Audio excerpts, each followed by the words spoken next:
TIFU by swallowing a $150,000 almond. Note: I already told the Cliff Notes version of this story in a comment last week, but I'm bored, so today I'm gonna tell the whole story. Obligatory not today, but a Friday in June 2021. Doldrums of COVID, not a time you wanted to be near a hospital. I was eating a lovely granola bar at my desk at work. As I unwrapped it, I noticed an especially large, glistening whole almond on the bar. I noted, that's as big as my thumb.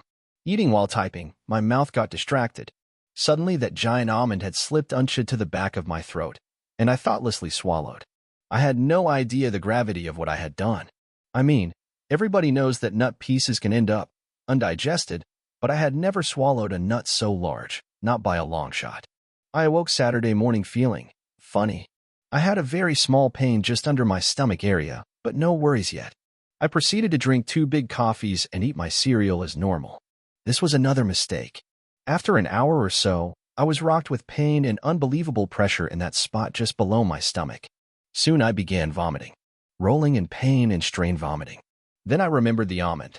We headed to the E/R, and when checking in I did say I thought I had an intestinal blockage, but true to form, no healthcare worker actually believed me until they reluctantly did a CT scan.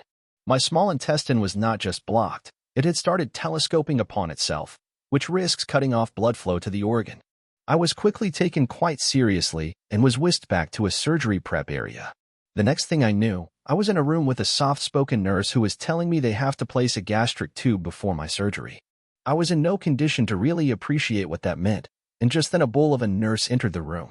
In a hospital, it seems there's always an employee they know they can call when they need to really hurt a patient to help them, an employee who can hurt people without flinching. This was that nurse. She approached me with the tube, explained they have to feed it through my nose down into my stomach to constantly suction out my stomach secretions, so my surgery site could heal without disturbance for a few days. The bull nurse drew her fist back and basically punched me with the tube square in the left nostril. My nose exploded with blood like fireworks and would not yield, so they decided that tube was too large in diameter. They had to try again with a smaller tube in the only non-destroyed nostril I had left. So she punched me again in the nose with the second tube while I was frantically guzzling water to keep my windpipe closed, and she successfully shoved the tube all the way down until it reached my stomach. The surgery was uneventful, to me at least. They had installed a urinary catheter while I was out, which felt a little creepy to me. I mean, it was medically necessary, but it's still weird to find out someone was poking in your genitals while you're under anesthesia. I spent the next 5 days in the hospital, the first 3 with that tube in my nose / down my throat. My surgeon would visit every day, and I had to recount every fart I had after the surgery. When I was eventually compelled to have a watery bowel movement, the nurses had to observe my shit, make notes, and report to the doctor all about it. Basically, they needed to know my digestive system was still working and not bleeding. And the first time it was reported I had had any bowel movement, the surgeon whistled, "Phew." And with that phew, I suddenly realized the gravity of all that could have gone wrong with the surgery. When they finally slid the tube up my throat and out of my face, I was on a liquid diet the first 2 days, then given a slightly more complex diet to follow for a while at home. I was discharged after 5 days.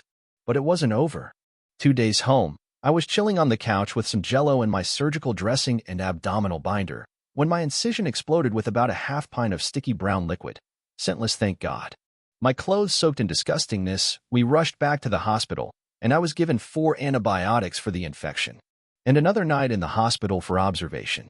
Please chew your food, or learn to make yourself vomit if you ever happen to swallow a giant whole almond. The total price for that one almond was over $150,000 before insurance. With a hearty helping of public fart and crap analysis, and a bit of medical PTSD on the side,